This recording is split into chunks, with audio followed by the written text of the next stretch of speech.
for coming. Today, we're going to talk about human capabilities and the middle game. So basically, we are going to talk about what a human mind can do in the middle game. So I'm not saying openings, I'm not choosing end games. Why? Well, in the opening, you usually know what to play if you learn this opening. If it's something that you don't know, it's already the middle game. And in the end game, it's easier to play because you know some end game techniques, you know principles. There are only a few pieces on the board, so it's easy to calculate. But when it comes to the middle game, the position becomes so complicated. And that's why even by playing not the best moves, but quite tough moves for our opponent, we can make the position so complex so that he can make a mistake and we are going to take advantage of this mistake and win the game.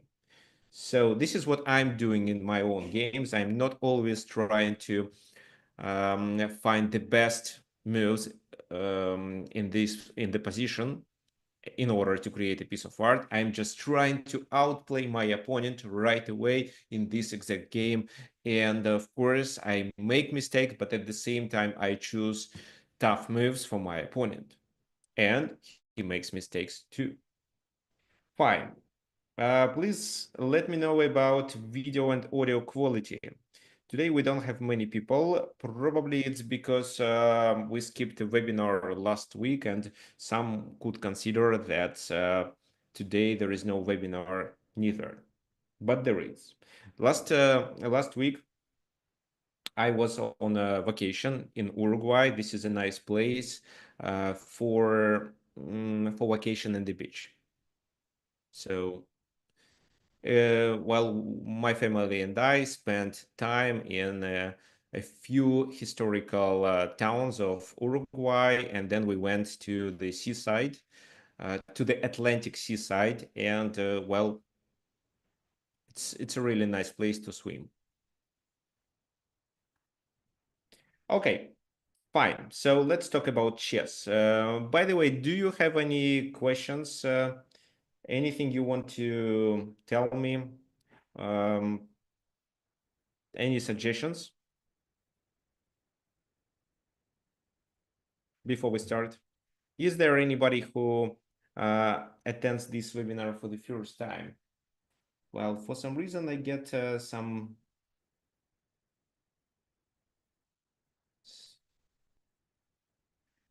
errors on my computer, but it seems that everything is working perfectly well.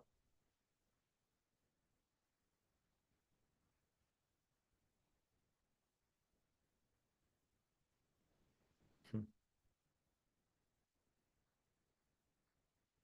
Oh, but not my camera. Okay, fine. Here we are.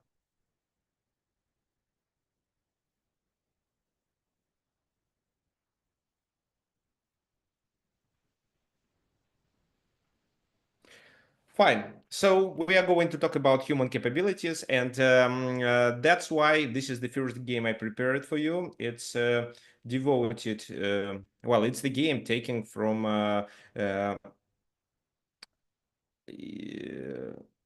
Jan Timon Carrier.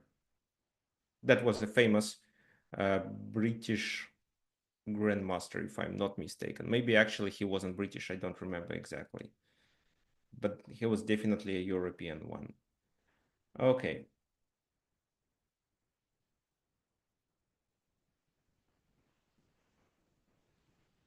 So what do you think? What white should do in this position? Look at the position. Well, you see your knight is hanging, the enemy bishop is hanging, and how should you play?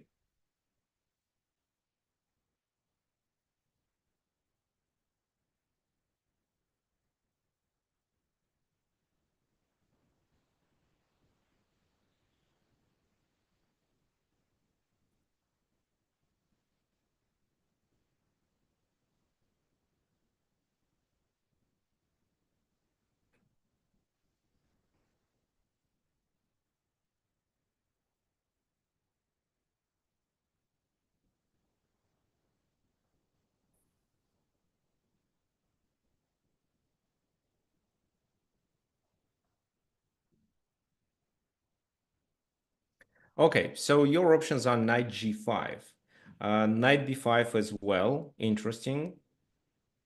Rook d1 or e5. Well, let's discuss them all. So first of all, knight g5. Well, I don't see the point of doing this move because they can simply capture on c3. And then what then?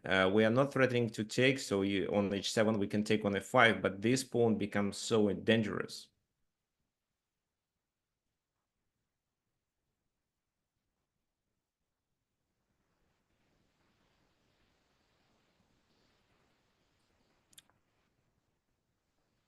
So what else do you have? Knight b5. Knight b5 is interesting. I think this is a move that deserves attention. Queen moves, you saved your knight, and you're about to take there. But if you take there, you lose only two. So maybe e5 after that, and then knight d4. Well, looks interesting. However, well, you are threatening to take because then you'll be attacking this bishop too.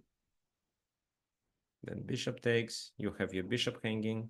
Okay, e5 at the start. I think the simplest way is just to continue with a takes b4. Queen takes b4 and rook a2. So defending here, keeping attacking here and there. Okay, the other move to talk about was rook d1. And it seems that rook d1 is a mistake. Who can tell me why rook d1 can be a mistake here?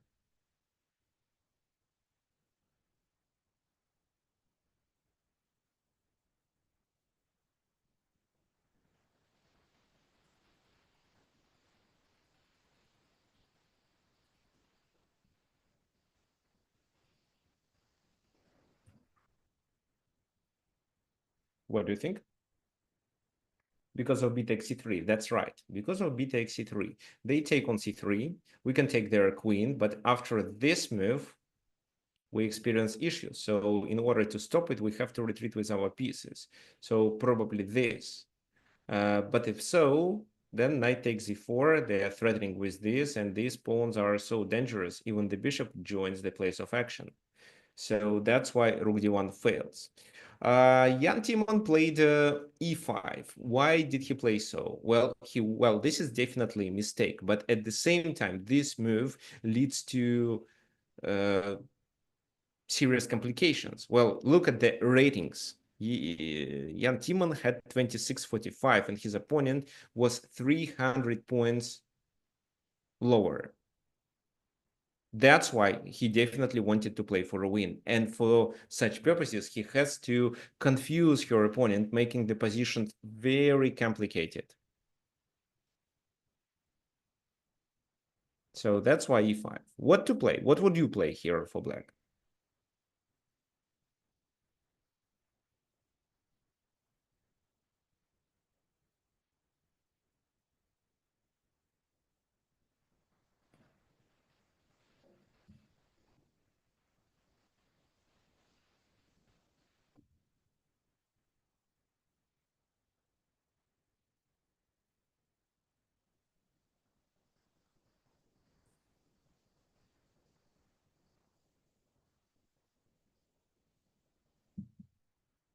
B takes c3. That's right, actually. Thank you for your suggestions. It's b takes c3.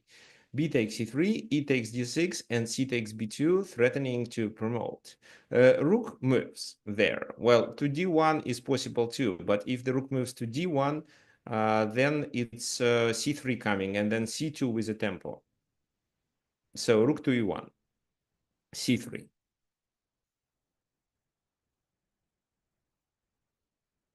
So here, black thought that he is almost winning. And white tries to stop these pawns with queen b4, which is quite logical. So neither c2 nor b1 can be played. Well, b1 can be played, but then white sacrifices exchange, and the c pawn can be stopped. So black definitely doesn't have enough compensation for the queen. But knight d5, this is the strongest move. However, queen b7. And this is where, well, it's an attack here. I don't think that the a7 is hanging because these two are so dangerous. That's why, what do you think here black should do?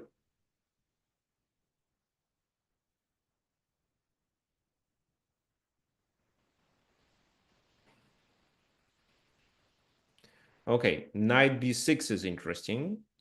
This is probably the simplest way to defend the position, but knight b6 misses a very important tactical strike that I'm going to show you.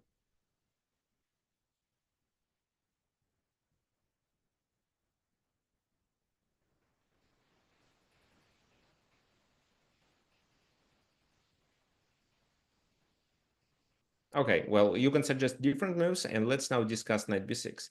Which tactical strike white has? Well, c2 is a better move, right? C2, yeah, C2 is a better move. By the way, guys, if you participate in our webinar for the first time, can you please let me know which country you are from and what's your rating? You're either FIDE, ELO, or just an online rating like chess.com, Lichess. Ah, knight f4 is a move also. Okay. Yeah, knight b6 blunders. Why so? Because you can play bishop d3 and initiate blockade. Some may consider that the bishop is hanging, but it's not, because if so, you have queen c8, knight takes, and d7. Now, white threatens to promote this pawn with two ways, d8 and d takes c8. So white promotes first and most likely wins. For example, c2, take, check, bishop here, and 95. Why? Because if now you promote, I can take, and it's completely fine. So if black decides to promote, they have to promote with this move. But after 93, we successfully stop the pawn and we have extra rook. So that's why knight b6 is a mistake. Knight f4 makes more sense. But then bishop d1 and you stop this move. And here I don't think that you can play this. Well, actually you can, but then this is a kind of a double attack. c2, let's say, queen takes f7, king h8, bishop takes c2.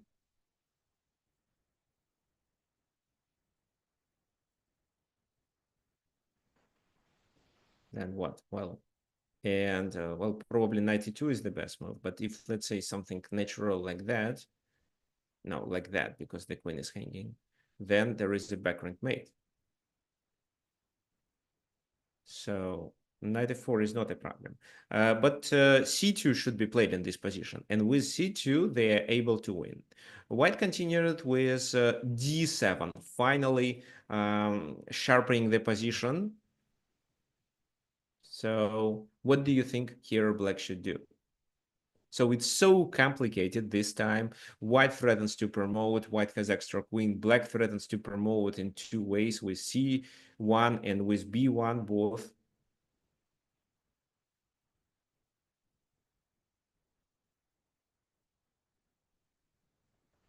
Okay, bishop d7.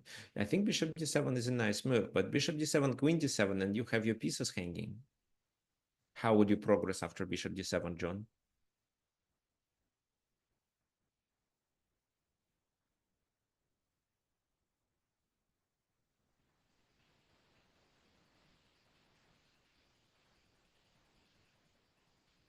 I actually think that bishop d7 makes a lot of sense.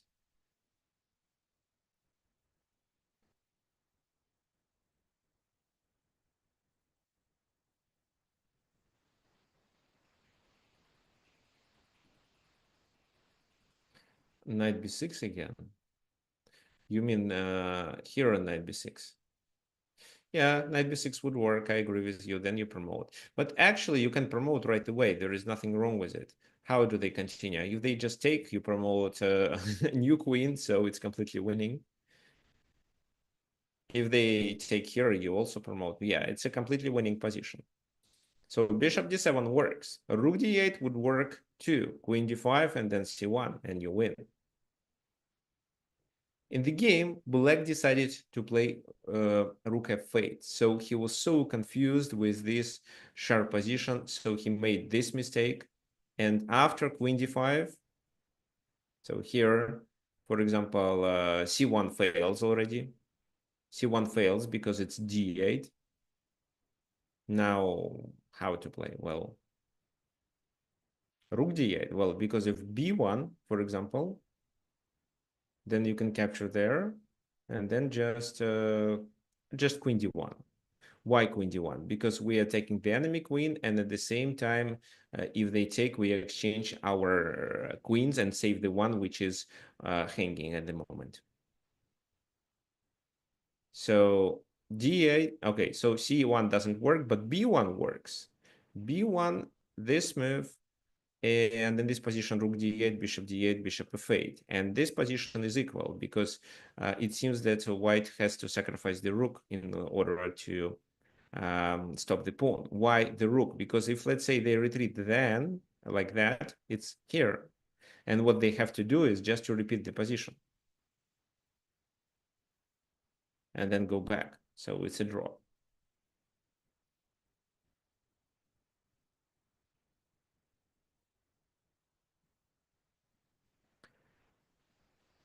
Well, bishop f6 makes some sense here. Okay, so rook f8, and after queen d5, the position becomes equal.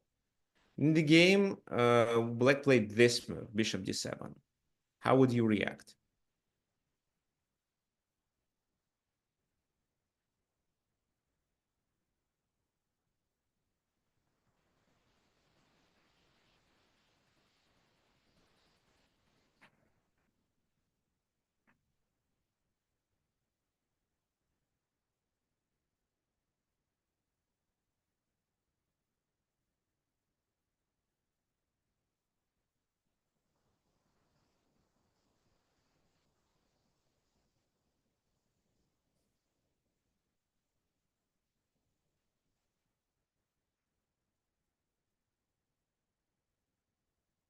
Bishop d3? Right, it can be bishop d3. With bishop d3, you can stop these pawns, because if b1, you can take on b1. And this is definitely winning. If c1, then you stop the b1 pawn, so you can take on d7. This is exactly what happened in the game, and white realized that they have extra knight in this position, but this pawn cannot be promoted. So rook b8 was the last option, but queen a7.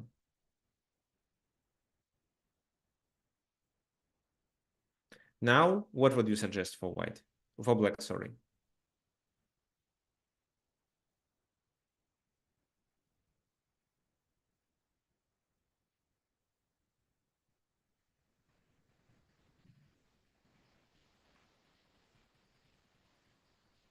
What do you think?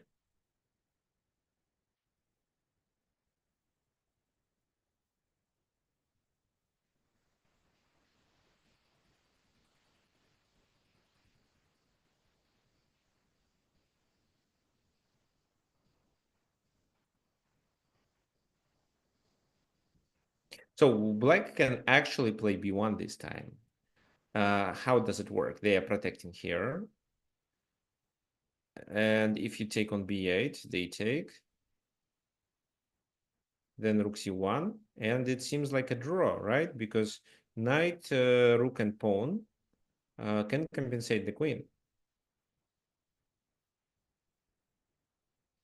And if bishop b1, which I think is better,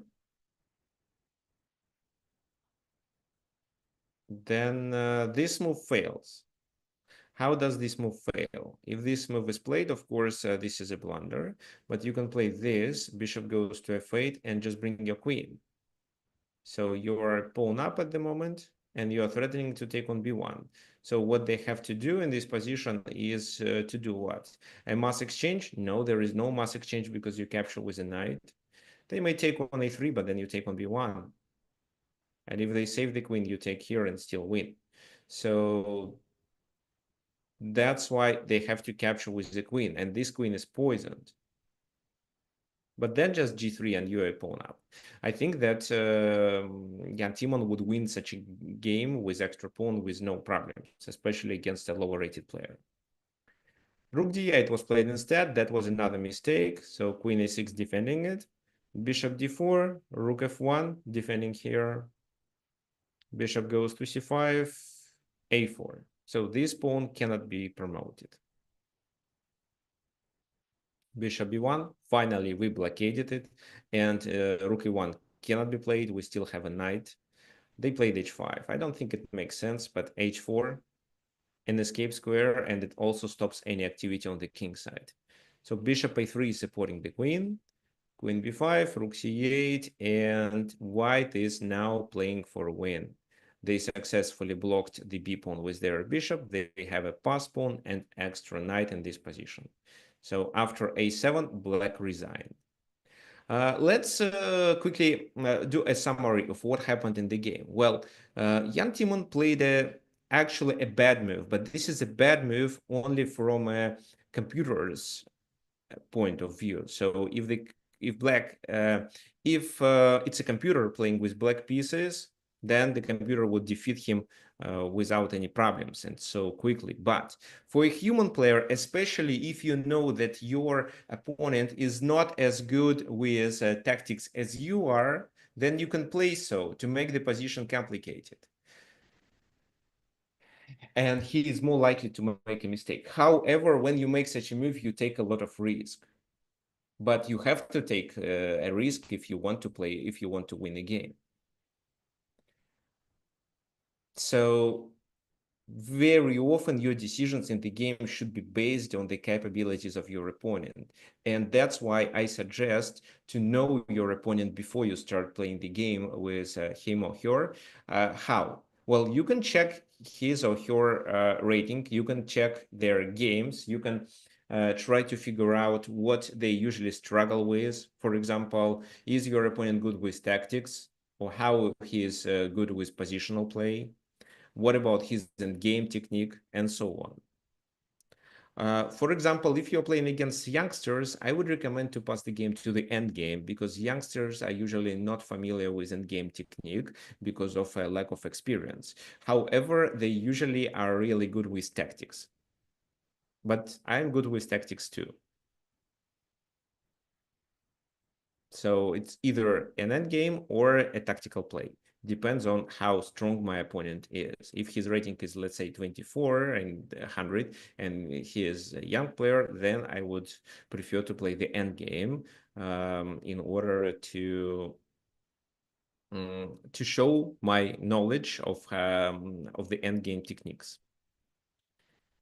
So knowing your opponent will help you a lot. And if you see that your opponent is not as good in complex positions, you should make it sharp, make it more complex, so it's tougher for your opponent to take a decision. But if, well, understanding of your opponent's capability brings chess and your chess level to the next level, actually. Your chess performance to the next level, because this is how you can use different tools to outplay your opponent. Okay, let's talk about the next example. So it was a strong grandmaster, Yan Nepomniachtchi, playing against an international master, Yuri Mishkov. The position is equal. It's actually a famous position. It's a theoretical position. It was English opening play, the most classical way, without d3 move, but with b3 already played. So it's completely fine. And what else I can say about that game? That was a team championship. And Nepomniachtchi was playing on the board 4. So that time he wasn't the best Russian player, and he was playing for Team Russia 2 on the 4th board. And his task was actually to collect points. That's why playing for a draw, well, first and the second board are playing for a draw. The third and the fourth are trying to do their best to win the games and score points to let the team to win the whole match. So that's why, even with black pieces, he should score, especially when he plays against a lower rated player. But if here black plays slowly, white can equalize the position and well, simplify and probably end the game in a draw. So what do you think? Which plan here black may choose if black wants to win with black pieces?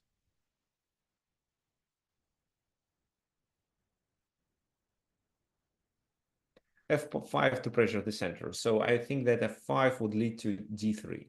Well, definitely with such a move, you want to play 4. So that's why That's why they would react with this move.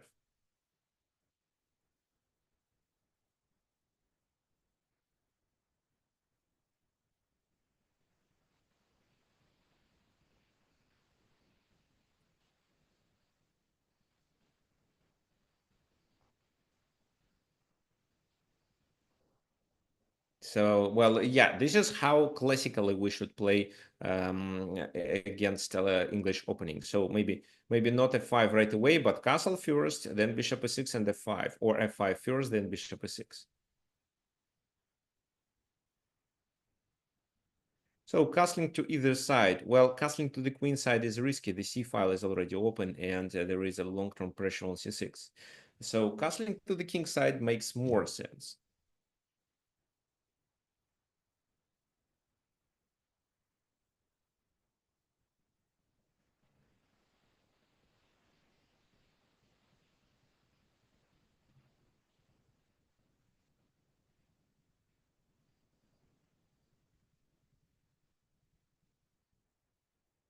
H5, yes. So H5, yes, something like that. But if you play H5, what do you expect?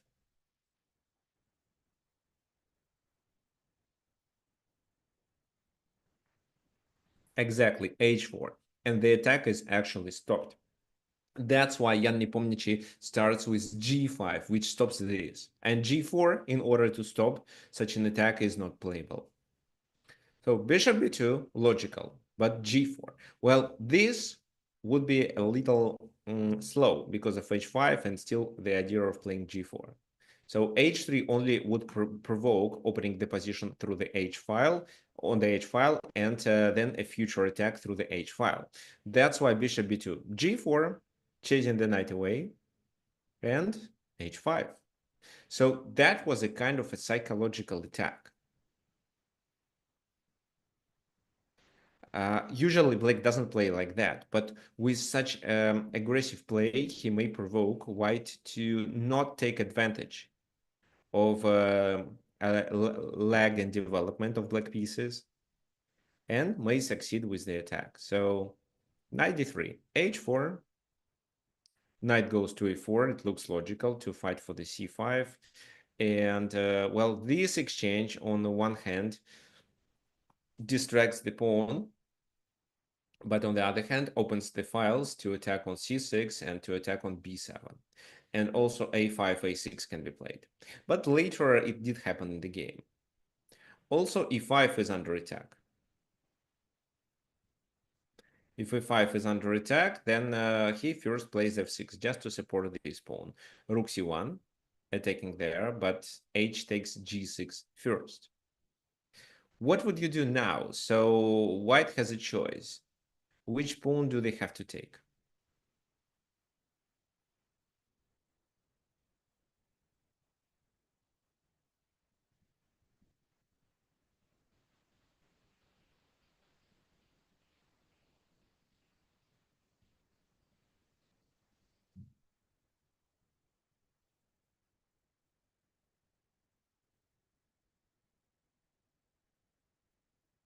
Who is the f2 pawn, you mean?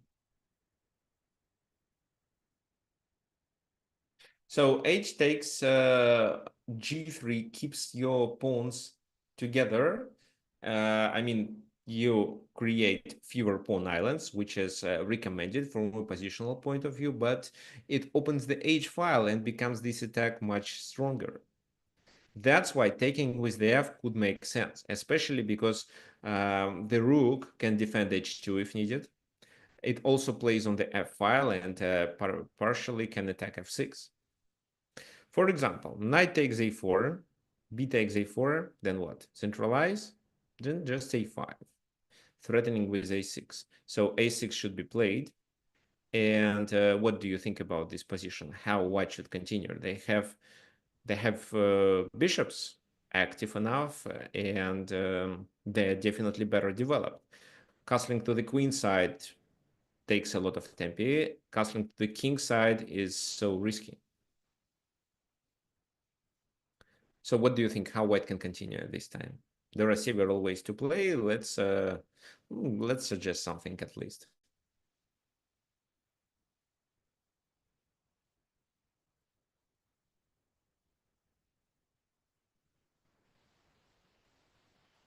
Well, knight c5 to activate. I agree. So then there should be an exchange because b7 is under attack. The knight is also doing a lot. e3 can be played to chase this knight away. So take, bishop e6. Well, you can take on b7, I think. Or you can try something else. Maybe queen a4 makes more sense. Queen a4, c6, you take on d4, pawn takes, and look at this position. Well, these pawns all are weaknesses. You see here, for example, a queen exchange is impossible because if the queens are exchanged, f6 is lost. So this queen on d8 supports the whole position. But after pawn takes, look, queen d7, no, because f6 is hanging. Queen e7, no, because queen d4 is hanging. So how to continue development? Even castling queenside is almost impossible. Also, instead of bishop c5, just a simple move bishop e4, threatening with bishop g6. And f5 here fails. Why does it fail? Well, you can just play this move, and after this, it's obviously queen a4, threatening to take on d4. If knight goes back, well, let's decide. Well, by the way, which move would you play here? There are two options, and both are good.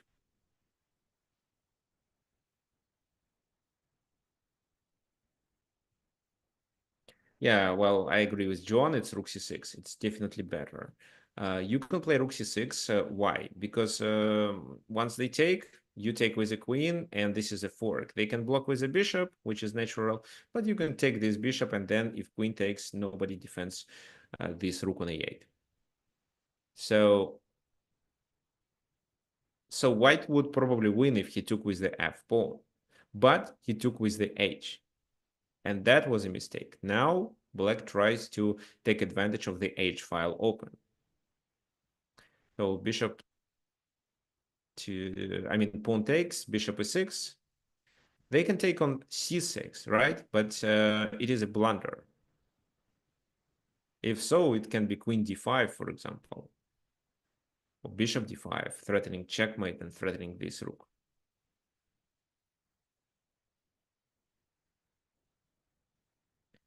Okay, so Peter thinks that before g5, black should have castled to the king side or to the queen side. Well, no. If you initiate the attack with g5 and h5, in order to open the h file and take advantage of that, you have to keep your rook there. Castling to the king side will be so slow. Keeping the king in the center is risky, but provides you with this tempi that you may require in order to succeed with your attack. Because, well, we can talk about it a little bit later once we finish the analysis of this game. So taking with the rook makes more sense, but then still this, and after bishop c6, we just simply move the king, because this is so terrible. Well, white can defend their position with f3, but they don't have any extra material. Well, just a pawn. Take, pawn takes. How to play? Well, I like queen g8. I like bishop c4. Maybe rook. Well, actually, maybe this, and if king g2, oh, it's bishop h3 also. Yeah, e4. Yeah, e4 may work too, but you should be accurate with e4 because e4, I doubt if, well, take, and maybe they can. No, there is 95. I don't think it works, but queen f3 simplifies the position. So you may not win. So rook c6 doesn't work. That's why they continue with knight c5, bishop takes, rook takes, and queen e7. The queen goes to h7. So this is where white decided to sacrifice on c6. Again, the position is complex. The attack on the king side looks dangerous. That's why white decides to take such a decision, which wasn't actually promising. B takes, and well, if they take, it's which move? King f7, king d8, or something else? What do you think?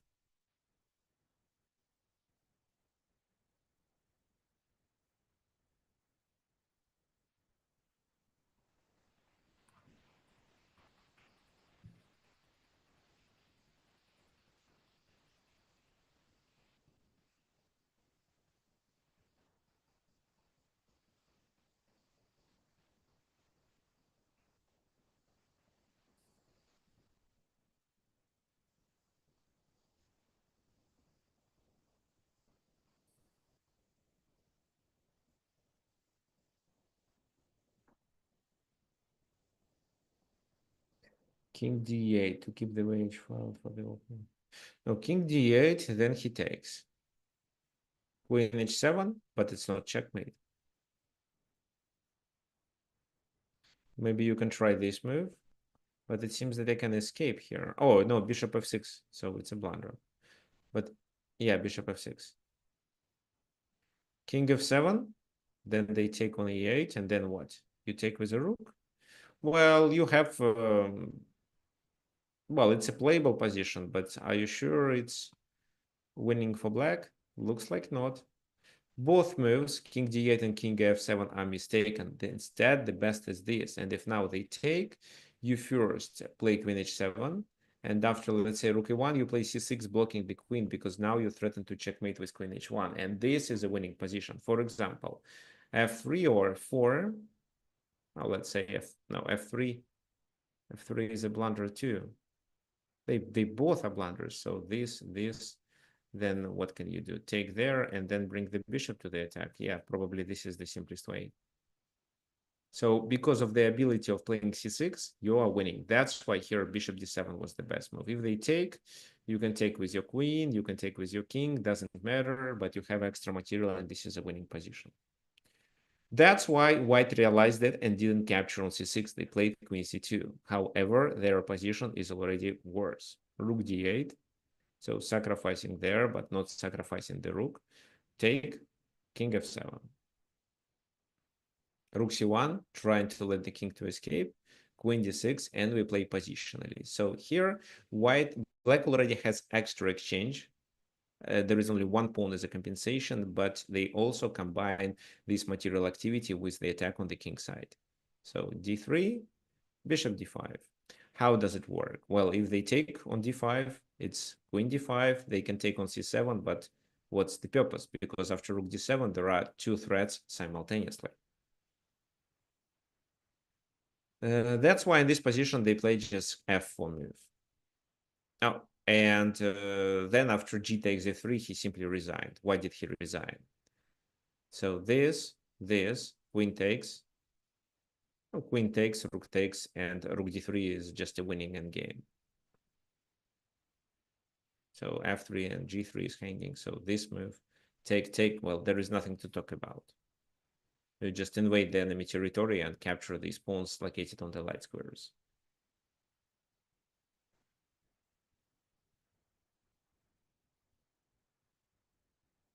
So bishop d5, no, because I can checkmate with rook h1. No, the queen is not required.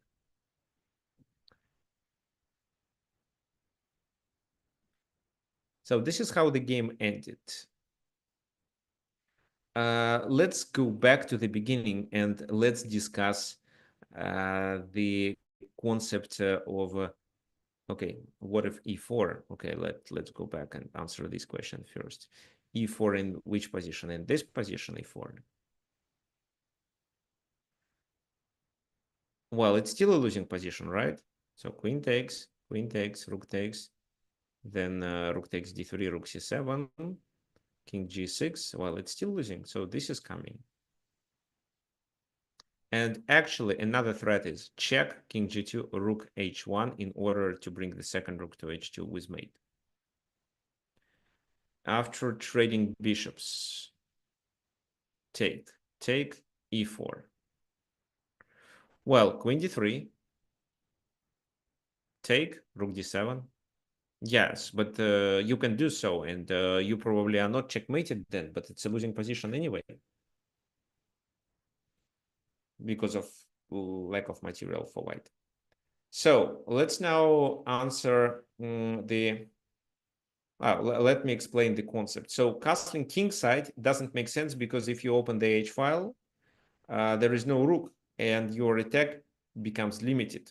That's why doing this probably makes more sense. This is what I would, for example, play. But then how can he continue in this position? Rook c1 at least. He can also try d4, opening the position. But let's say rook c1 first. You castle queen side, and they continue with what? With this move, attacking on e5.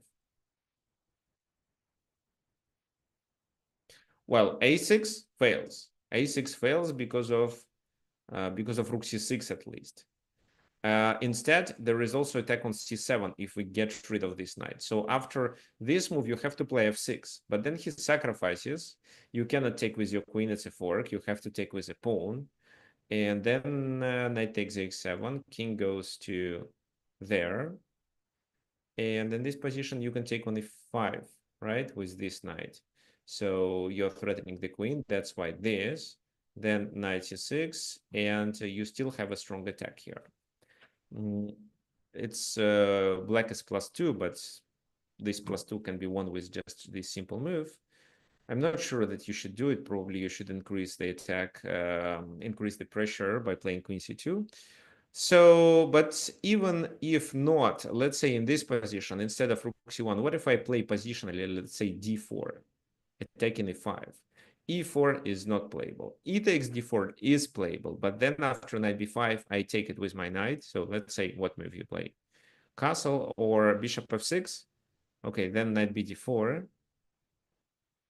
Knight d4, knight d4, the bishop is under attack. The c7 becomes vulnerable. If you decide to castle, at least I can capture on e6. So queen takes e6 and queen c2. Look at this position. Black doesn't have any attack at all, but white still has. Well, maybe you can say that it's fine, but well, yes, it's not losing for black, but it's definitely more favorable for white because of the power of this perfect bishop. So, Peter, you see, with this plan, you could spend a lot of tempi that are required to initiate attack, which would force white to defend his position instead of doing any counter attack in the center or on the queen side. So that's why doing g5 right away deserves attention. It's not the strongest way to play, but at least it's a playable move, especially if you are playing against someone who is not as strong as you, and especially if you need to score at 1 point. So I wouldn't play g5. Well, actually, maybe in the blitz game, I would play g5 too. Well, it can be this, bishop b2, then let's say bishop e6, and then they play d4, and this position is equal. So knight b5. Here you can play bishop d5, and after they take, there will be an exchange of these bishops and no pressure on the queen side. So this is how I would play if I were playing against a strong player. But if I play against someone who is 300 or 400 lower rating than me, I would consider g5, definitely. Okay, fine. The next example.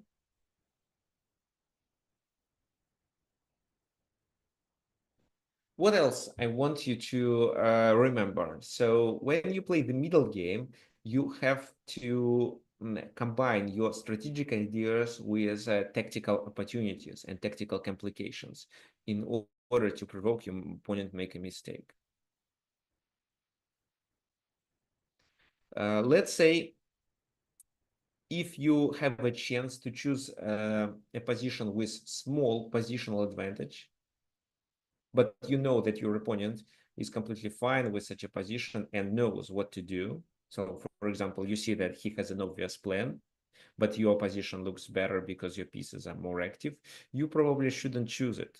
You should choose something more complicated where your skills are stronger. So if you're a tactical player, sharpen the position. If you instead a positional player and know how to maneuver, keep it closed and try to improve your pieces and then open the position. A lot depends on your playing style and the playing style of your opponent. So what is recommended in order to improve your skills is to analyze games played by strong grandmasters against weaker players. For example, when a grandmaster plays against candidate master, you can choose the opening that you play, set the position, for example, the first 7 or 8 moves. Then you can search in a database such a position and use a filter. For example, a grandmaster was playing with that color that you usually get this position. with. And then let's say one of the players is grandmaster, the second is not, and then you get a list of the games where grandmaster in the position that you are likely to get outplayed a weaker player, and you see what ways he did it. How did he take advantage of his better skills in that position? Which plans did he come up with? So this will help you to perform better in the openings that you learn, as well as to come up to understand the plans which are common for such positions, and depends on this knowledge in your game against a concrete opponent. You can choose a plan which suits your skills best and is most uncomfortable for your opponent. Okay, let's take a look at this position. Well, it was Emmanuel Lasker playing against Zigbert Tarash. White pieces are currently well placed, right? So everything in the center, they have the pawn in the center, they have more space, but it's black to move, and black requires to develop the queen side. Also, the d7 is a temporary position for the knight, so the knight has to move there. But where? So Lasker starts with weird moves, by the first glance at least. He plays rook c5, well, chasing the queen away, but the rook on c5 isn't a well-placed piece. Queen b3. Now b7 is hanging, so he plays knight b6. Well, b6 again is also not a very good position for the knight, but for now it works. f4, queen f6, improving the queen, attacking there. Queen goes to f3 to support. Rook e8, centralizing the rook. Everything is logical except this maneuver. Now c3. So b4 is coming, and the rook will be in trouble, so that's why a5. Here, we can definitely say that white has advantage in development. What do you think is the most logical plan for white?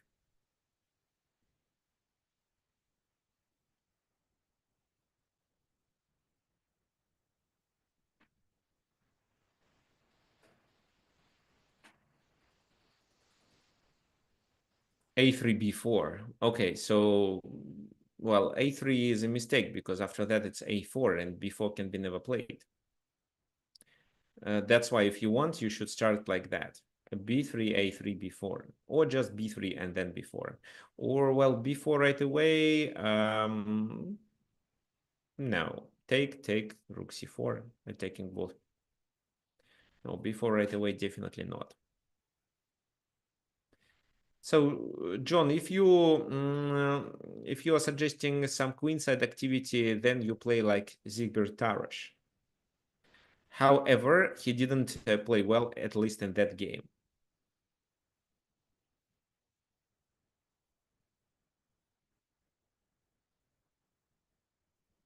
So open position, Brian. Okay, let's open the position. How do you suggest? No, I mean, how do you suggest to do it?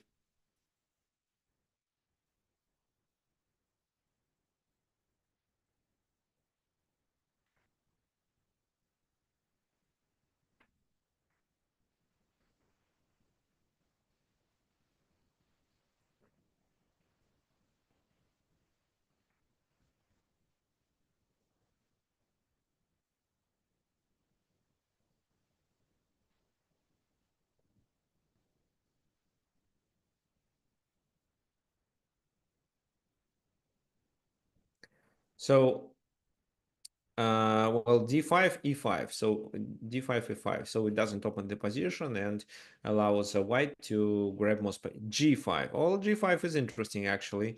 I didn't consider it. But you are suggesting a plan for black. I'm asking what white can do. Well, let's say, let me play a random move. Let's say b3, which was played in the game, and then your plan with g5. And rook f1 probably. So they are about to take and pressure f7. You can take yourself, but after that, looks like this is more a weakness, and your knight, the white knight, gets the f5 as a very strong point from which he can attack h6 as well, together with the rook actually. So what white should do? Well, the most logical here is rook d3, rook goes to e3, and then at some point play in e5, which opens this diagonal. Well, maybe allows to exchange queens, something like that. So white has to play positionally.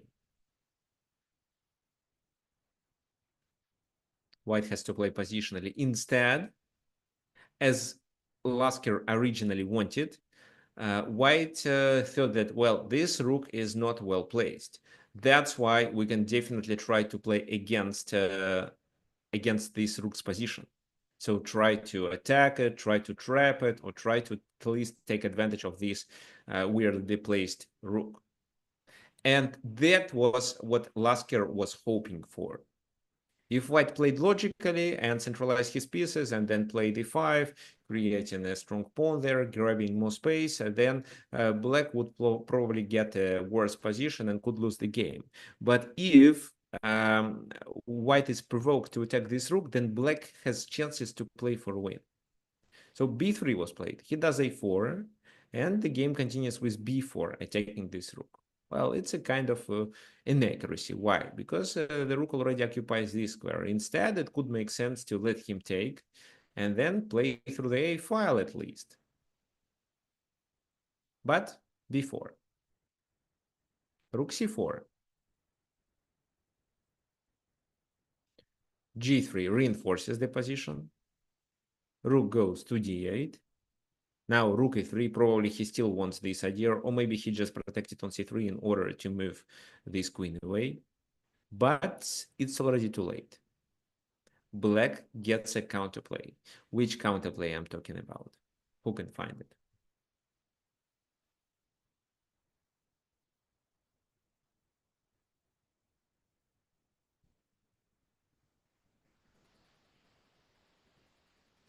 Oh, rook takes d4. I don't see the point. If rook takes d4, it's c takes d4.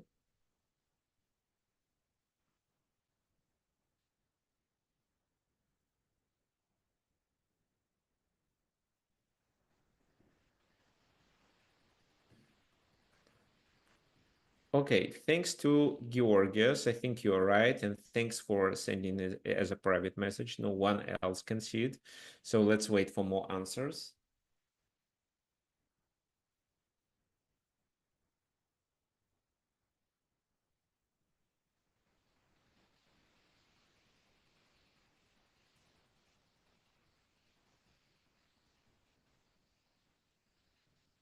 Okay, no more. Oh, just not sure. Okay, yes, it's c5. Thanks. John and Georgios are correct. It's c5. How does it work?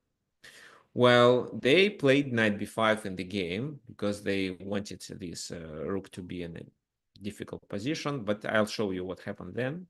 Okay. Hi, Zamfir. Thanks for joining.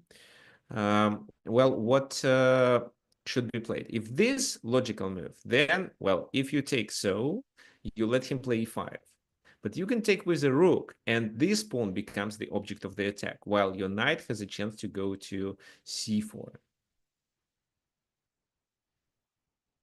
So that was the best move for white to play, but black would obtain a very strong counterplay and potential chances to play for a win.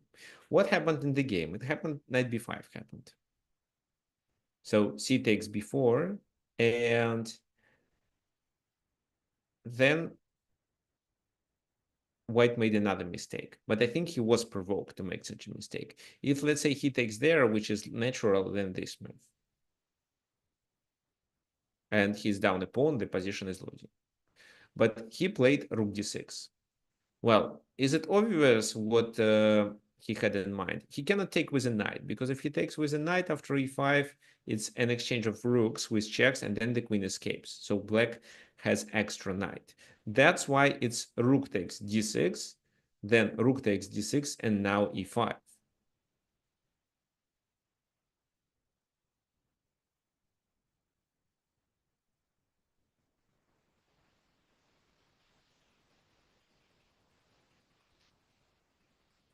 What then?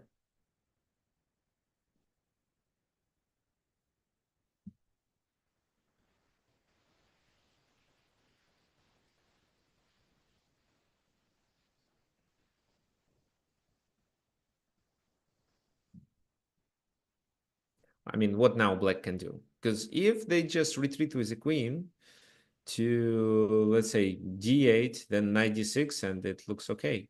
Knight d6, rook takes there, rook takes, pawn takes, queen takes. White is completely fine then. What if queen e5? Okay, well, yeah, what if queen e5? If queen e5, it's, no, I want to take with a fork. Of course, I understand that there is a check. King goes to g2, then it's rook, queen a2. Okay, so queen goes there, queen takes, king takes, and rook c3. Yeah, it's no, not rook c3.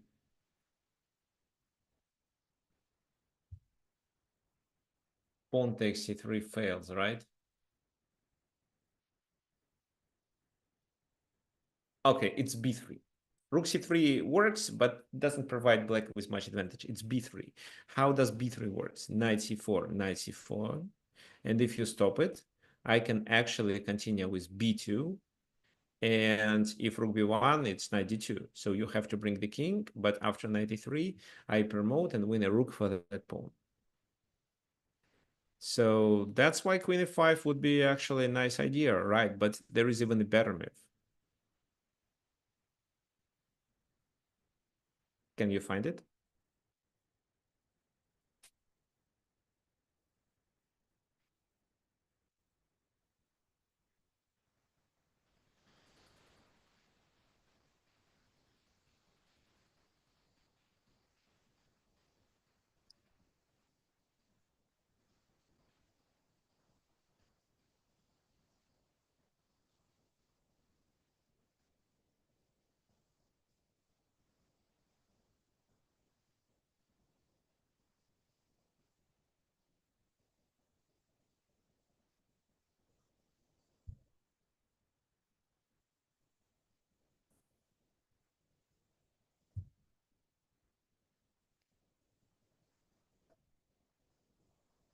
What do you think?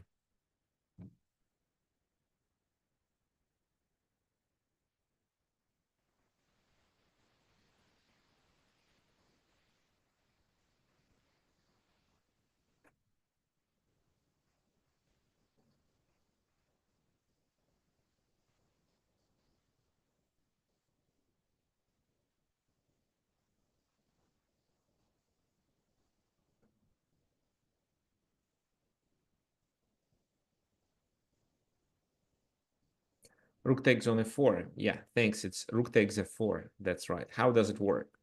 Well, first we attack the queen. So if they take on f6, we can take the queen. They have to take our rook. And then we b3. No, no, the rook is hanging. So maybe check first. Actually, rook d5. c4 is not playable. And if they do so, then we can deliver a check and continue with b3, winning the game. Right. So that's why here they took on f4. But queen g6 check, which now allows us to move the rook with a check. So if queen g2, it's rook d1. If queen g3, it's still rook d1. So king moves. Now rook d1 is not playable. But queen b1 is, which forces the king to go to g2. Rook d2, they block, but queen e2, adding pressure here. And then it's a completely lost position. So check, king g3, and simply a3. There is nothing they can do. So e6, this is what he tried. Maybe he can capture on b7, but then this. No, then this, right? So king moves, and queen b5. So e6, but queen e1 and queen takes e6 with a check, so it's a completely losing position. The rest of the game is not so important, so let's just quickly go through the end. Only this is where white resigned. So again, look at this position, the original one. It seems that it's favorable for white. I'm not saying that white is much ahead, but it's definitely better placed pieces. And because Lasker wants to win, he plays a tough move. He plays rook c5, which has a quite a different conceptual idea. With rook c5, he puts the rook to a weird place where the rook is likely to become the object of the attack. But with this move, he also provokes white to attack such a rook with pawns and at the same time provide the black with a counterplay. And his plan worked. So here white played well, and if only they just reinforce their position with something like that and they continue with e5 later in the game, it would work for them pretty well. But if instead white tries to take advantage of the position of the rook, he cannot trap it, but he provides black with a strong counterplay like that, which makes c3 a weakness. If he wants to play so, he probably needs to support b4 first. And if now c5, then knight b5 right away, and after this, it's just possible to capture.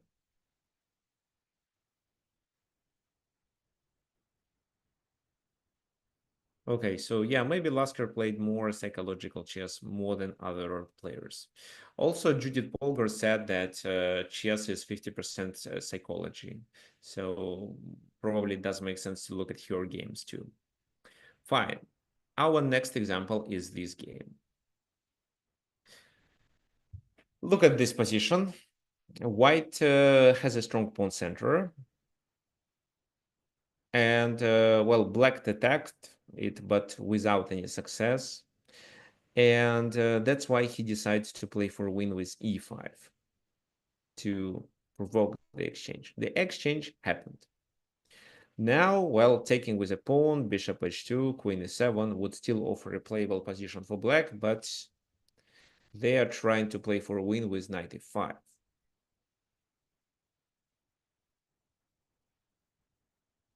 What do you think you should do? What comes to your mind? How you can take advantage of that?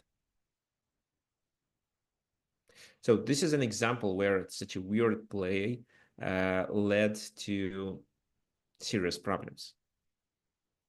Alexander Alekhine played really well.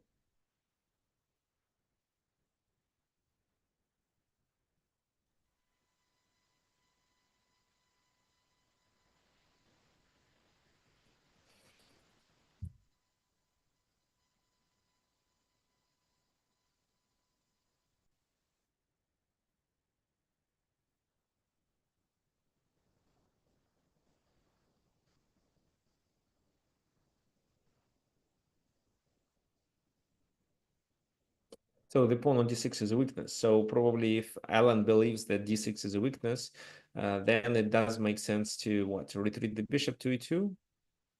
But then knight c6 and they are about to play d5. I don't think you can stop it.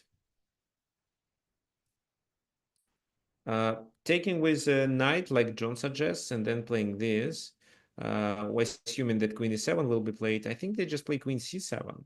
And now knight e4 fails. Alexander Alekhine took with a bishop. Why? Because he understood that this is a weakness and it's possible to continue with knight g5 and threaten it. So now in the game it was played bishop e6, which only ruined the black's position. But let's take a look at other moves like rook e7, for example. If rook e7 is played, what would you continue here?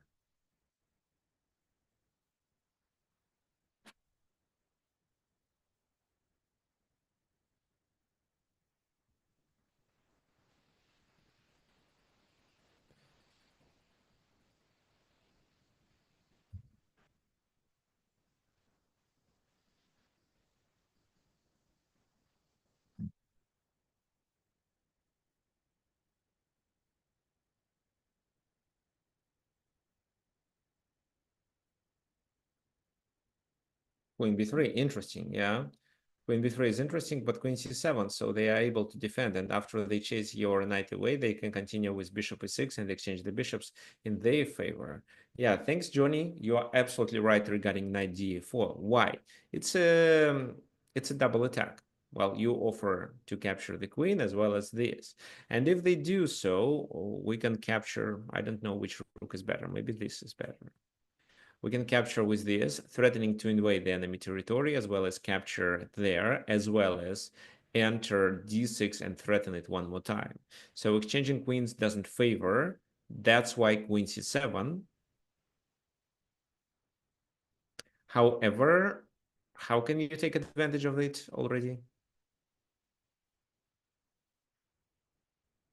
So queen c7 looks logical. You defend c7 and avoid the queen exchange.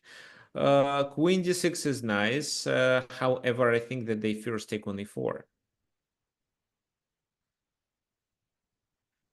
And then they exchange the queens on d6. So it doesn't look promising. But if you play proper move, you win the game.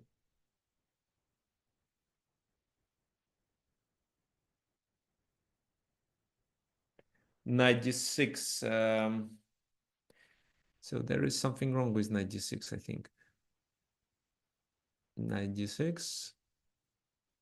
If h6, you have to capture with this knight, and then this knight can be stuck there, right? So instead, after queen c7, it does make sense to take first, and then simply take advantage of this pin by playing this move or that move. I don't know which is better, but I definitely see that there is no way to defend this rook with anything else, because bishop e6 is not a move. So that's why actually he played bishop e6. He didn't want rook e7 and these complications with knight d4. But this is how he assumes that he has to play with a weakness on e6 and a really bad pawn structure. But look at the white's position. They don't have any single weakness. And look at this bishop, which is stopped. Well, restricted.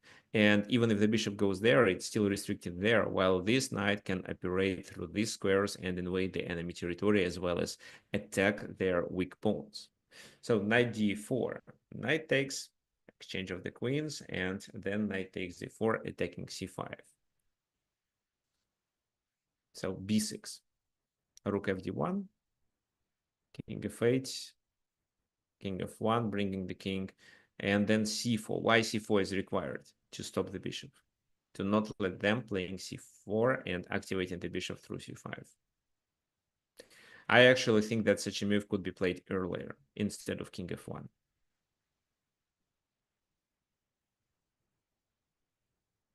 So the rest of the game isn't so important. White has a solid advantage and plays for a win. This bishop is not doing anything. Well, let's come up with a plan.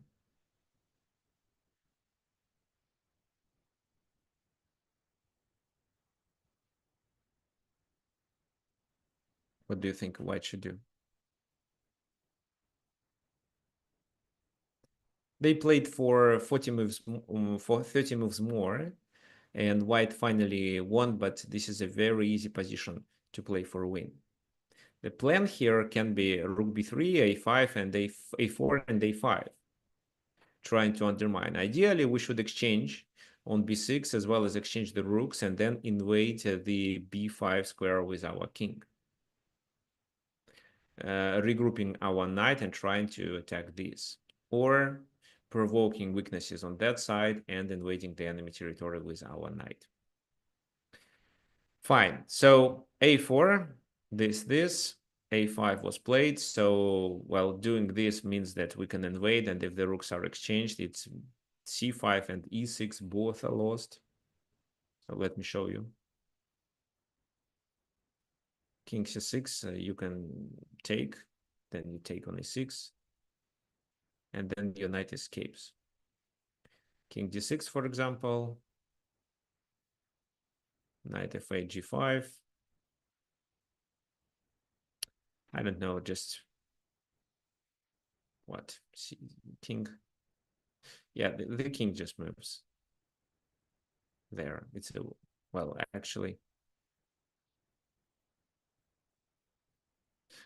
let's just play b3 first. I think we can capture this pawn later, and in case of this, it's knight to b7. So b3, otherwise they play a4. Fine, so this is the plan. This, and now the rook invades the enemy territory. It's possible to exchange the rooks, but with rooks on the board, your rook can go there while the enemy rook goes to a2 probably. But if you bring the king to c2 or king c3, it's not promising for black. So this, well, I don't think we should discuss it. It's more about endgame. But it's a simple position to play for a win for white. Knight b5. Now the rook cannot do much. So f3, and there in the Zugzwang, the bishop cannot move. So king d7, rook b8 attacking this, and it's almost over. So king c6, another check, and the king goes there, after which we can exchange the rooks. But if the king goes to b7, it's knight d6 simply. So king a6, it's a checkmate. If king a7, let's try something like that and win the bishop. So king d7, check. The rooks are no, the rooks can be exchanged, and then you can just win this pawn.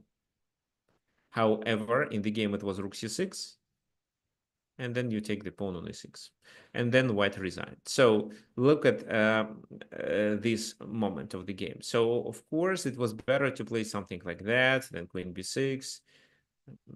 So bishop d7, rook c8, knight a5, and trying to occupy c4 maybe. But black wanted to play for a win, played this move, which is not a serious mistake, just a very small inaccuracy. But after that, he took with a knight, and that was a serious mistake. So here, in order to play for a win, black took a lot of risk, sharpened the position, and because of that, Alexander Alekhine was able to outplay him. So when you play such moves, when you play the moves which can provoke your opponent to make a mistake, you should understand that you take a lot of risk. And if you see that you're playing against someone strong, then do not take such risk. Instead, play positionally, try to improve your position and come up with your previous plan later in the game, once your pieces are prepared for all that stuff. Fine. So we have one more game to analyze, and I think the last game is the most interesting one. But before we proceed, let me share something, and let me ask you a few questions. So first of all, if you enjoy my webinars and you would like to support, you can use this link and donate. So let me share this link in the chat, and I'll quickly show you how it works. So you click this button, then you enter the amount you want to donate, like 10, 15, 20, any amount that you can allow yourself to spend for the webinars. Well, the webinars are free, of course, but those of you who can and who want support, well, you're welcome. I would appreciate it. It would help me to prepare better material. Then you enter your PayPal account, and the money is automatically transferred to my PayPal account. This is how it works, quite easy. What else? I also ask you, let me share. I also ask you to support me on Chessable. If you have an account on Chessable, you see that I was nominated. My last course was nominated as best tactics or calculation course. So I would appreciate if you could vote for me. How? With this link. Just let me share again.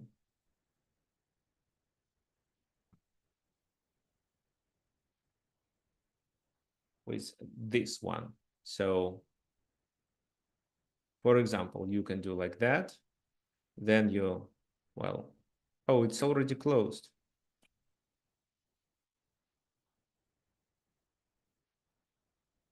Okay, so it's over, unfortunately.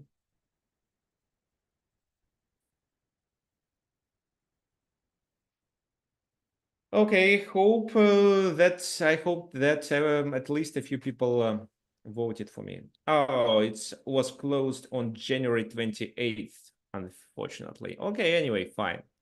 Well, maybe at least I was nominated. well, together with such players like Sam Shankland, for example, Peter Leko. No, others are not so strong. Any chessable courses I would like to mention? Well, I definitely recommend you to, if you don't have access, I would definitely recommend you to purchase my latest course, Train Your Tactical Vision. I'll show you. So Train Your Tactical Vision.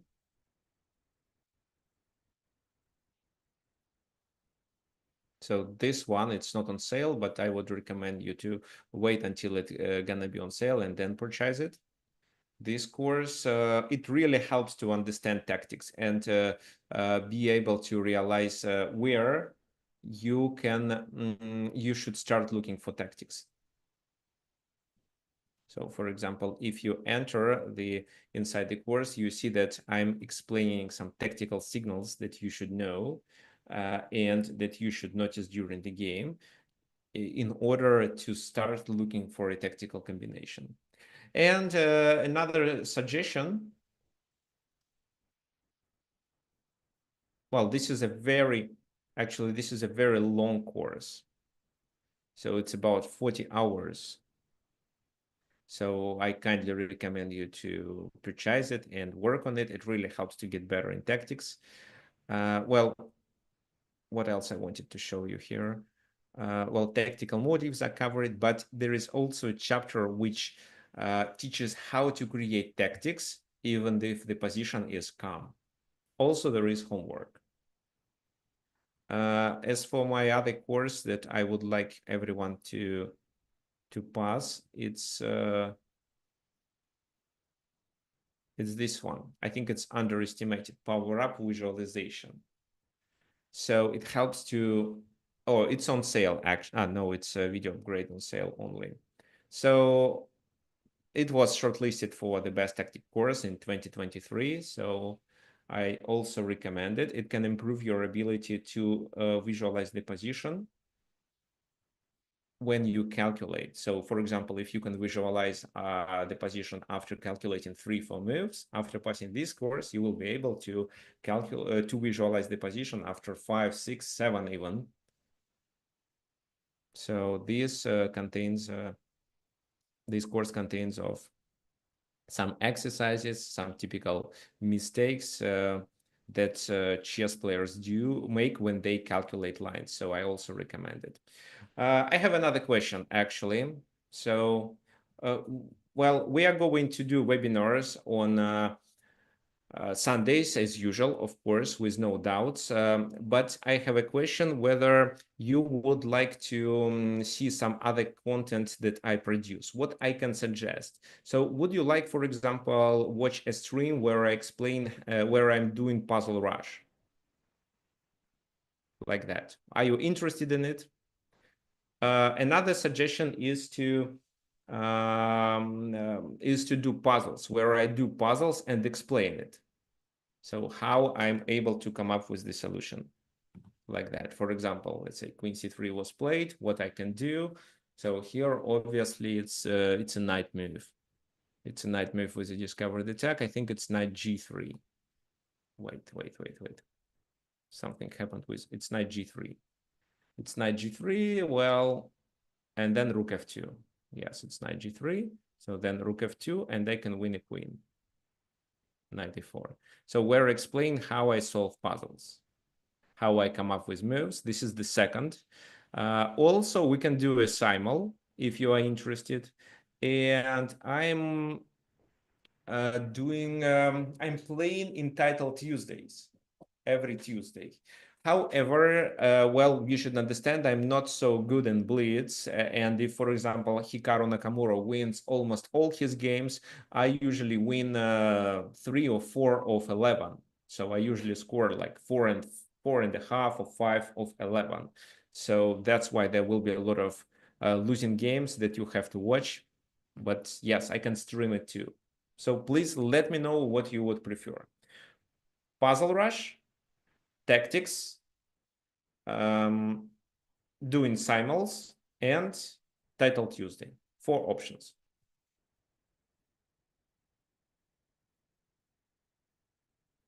So you can type in the chat what you think you would prefer. Okay, Mark thinks that puzzles, explaining the process, how I come up with candidate moves. Okay, fine. Puzzle Rush, John, and yes, and thanks. What was the last option? Uh, Title Tuesday.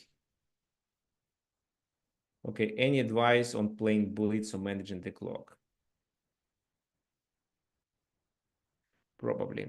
Let's continue with our main topic. Today we have one more game to analyze.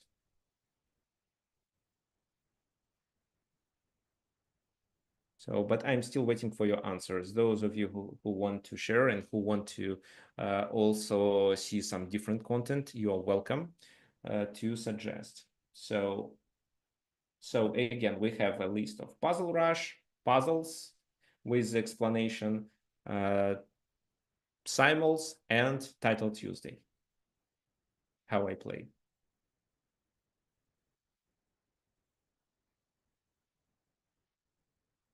As for the Blitz, I think I need to improve a little more, and then I probably create a course and then make a webinar of how to play Blitz. Okay, so Zamfir prefers Title Tuesdays. Alan prefers Simals. Okay. And is it fine if you get a notification by email that I'm streaming this or that activity? Actually, I can do it in advance. For example, if I stream Title Tuesday on Tuesday, then on Monday, I'm going to send a notification that this time on Tuesday, I will play in the tournament. And maybe also 15 minutes before start or immediately when I start.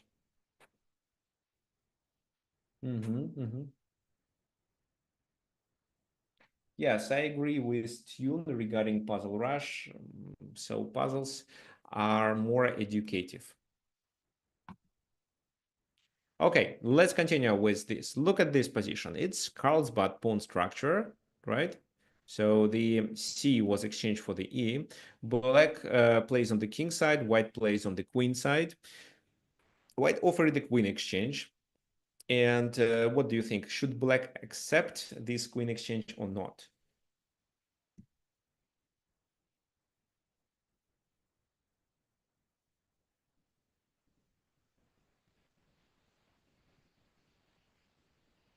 No. Can you explain why? Yeah, so no, no, no. Yes, you're right, but why?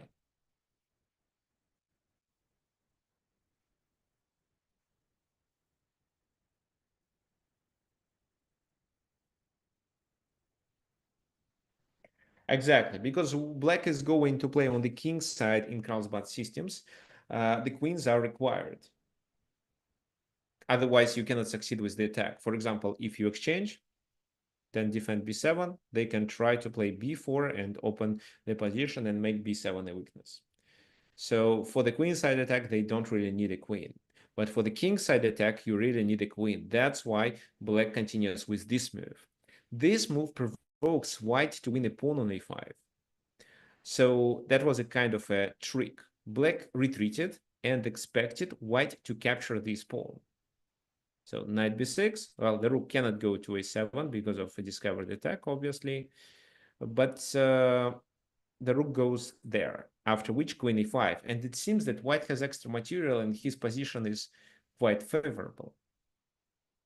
However, it's not. Why? Because black has a material majority on that side of the board, and he is more likely to succeed with the king side attack rather than white creates any danger with his pawns on the queen side. Knight h4, potentially attacking the g2, bishop f1, and queen g5 was played.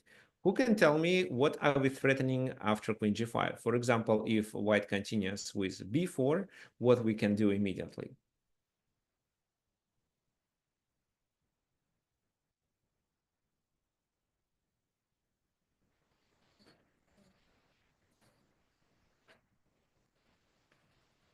Well, bishop f3, then g3. So it's not so promising if you play so. Yes, thanks, Zamfir and Georgios. Yes, we are threatening with knight takes uh, g2. And if bishop g2, bishop h3 works perfectly well. If king takes, it's a bit complicated. You sacrifice the piece, but now you can rook e3. Rook e3 is too risky, I think. You can play rook d6. This is one option. Bishop f5 is the second option. The king escapes, which is the only square, because if he goes there, it's checkmate. So he goes there. And then you can take here, of course, but I think just getting the rook to the g file allows you to win. Take. Well, if they take immediately, I don't really see how they defend against rook g6. Maybe it was bishop f3, actually, but then knight f6, knight g4, so it's a disaster. This queen is too far and can hardly join the place of action.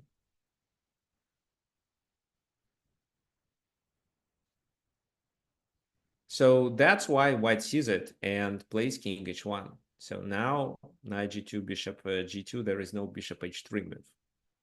Knight f6.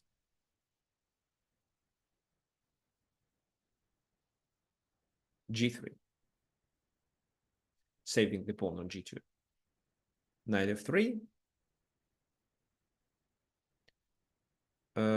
Bishop g2. So, well, if they take, I don't think it favors them. And queen h5. What we're threatening? Of course, h2. That's why the knights are exchanged. But now black is threatening with knight g4. So, for example, if again b4, which is the main plan of white, it's knight g4, and they're in a trouble because they cannot play h3. It's just a blunder. Well, and if they play h4, they blunder there. That's why it's time for white to retreat with his pieces. How to continue after that? Well, doing knight g4 is still very attractive, but then queen g1.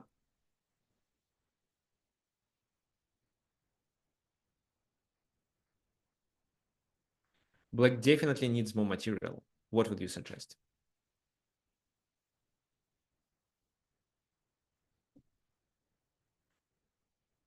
A rook lift. That's right. So not this rook lift, because the rook can potentially participate in this attack, only 3 or only 1. This rook moves because the d file is closed. King g1, take, and knight g4. But h3, how would you continue here? Looks like the attack is stuck. But you're only pawn down, so for that pawn you have a really strong attack. But how to proceed? Looks like their queen on e1 cements the pawn structure, and we can hardly do anything. But I'm sure there is a way to proceed, and I want you to find it.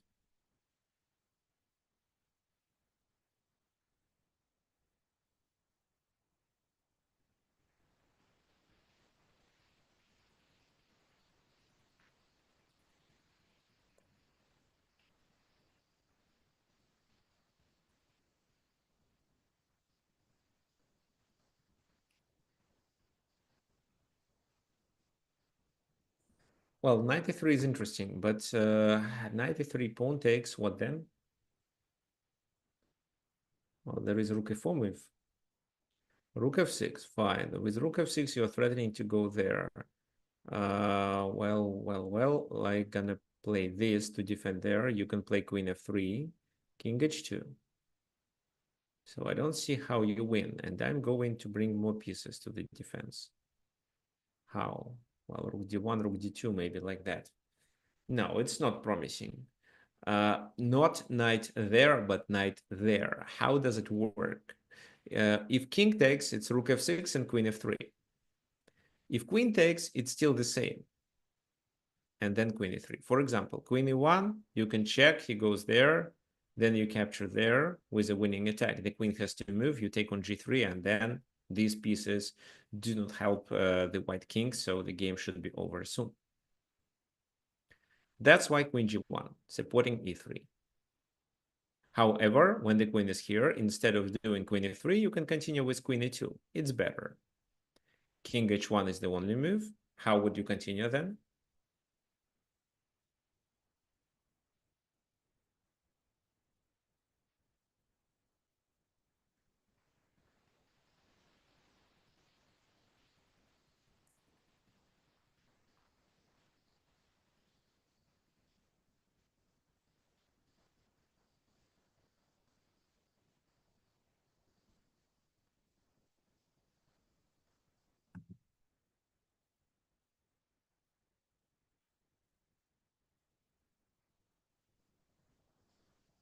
Rook f2.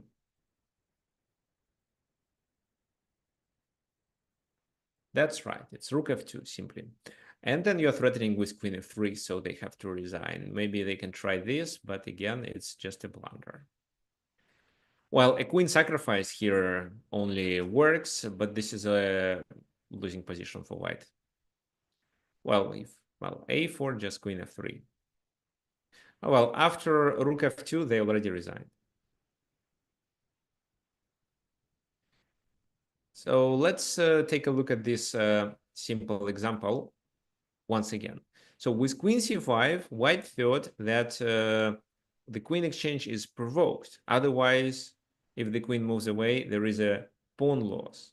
However, they absolutely neglected the attack of the black on the king side. Not the attack itself, but the attacking potential.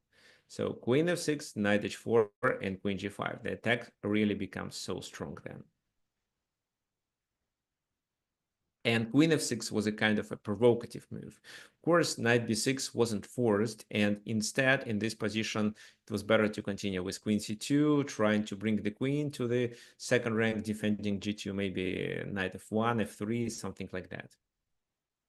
So let's say this, knight h4, then maybe g3.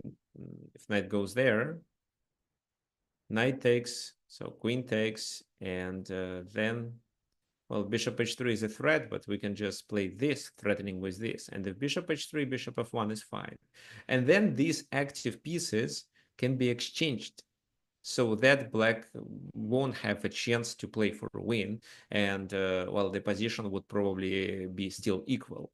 But instead, with this pawn sacrifice, black provoked white to capture such a pawn and could take advantage, and black could take advantage of material majority and the inability of the white pieces to go to the king side in order to support their own king.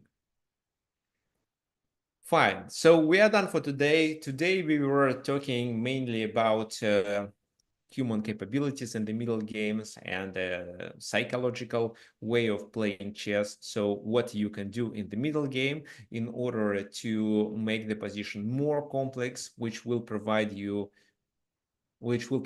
opponent with more chances to make mistake and you with chances to play for a win. But of course, if you make the position complicated, you may make a mistake there too. So you should be ready for that. At least it should be more understandable for you rather than for your opponent. And you can make the position complex not only when you are when you have a higher rating than your opponent. You can make it more complex even if you're playing against grandmaster. Because in a complex position, everyone may blunder or make a serious mistake, even a grandmaster. So in a simple position, you're likely to lose anyway, but in the complex position, you have more chances. So think about it when you play your game, especially over the board.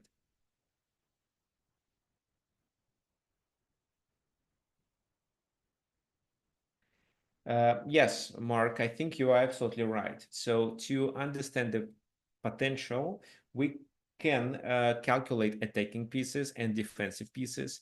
However, we also have to consider and predict the possibility of enemy pieces. I mean, how fast the enemy pieces can join the defense. Well, if let's say this knight was on d3, let's say, the queen could go to e1 and probably they would save the game. If this knight wasn't on b6 but was on c3 or maybe on e5 or could go to e5, it was still possible to save the game. So not only the number of pieces into the attack and the number of pieces into the defense, but the ability of the pieces to quickly join the place of action and defend his own king, their own king. Fine. Do you have any other questions? Well, if not, we are done for today. Next webinar will be devoted to different types of the center and how to play with when you have different pawn structures in the center. So, well, I'll provide you with examples and typical plans. Okay, so you think a part 2 devoted to this topic. Okay, fine, maybe. Well, yeah, let me call it like psychological chess. Let me think about it. Yes, it definitely can be a part of, that can be a topic for one of our future webinars. Okay, fine. So we are done for today. Thank you for coming and hope to see everyone on next Sunday. Not sure if there will be any activity, any other stream during this week, but next week, yes. This week I'm quite busy. I have to pass a driving exam here in Argentina. Well, I have 20 years of driving experience, but if I want to drive in Argentina, I have to pass a local exam for some reason and get a national driving license. So it's weird, but this is how it is. So thank you for coming. Again, if everyone wants to support, there is a link. Here it is. Fine. So see everyone next Sunday. Bye-bye.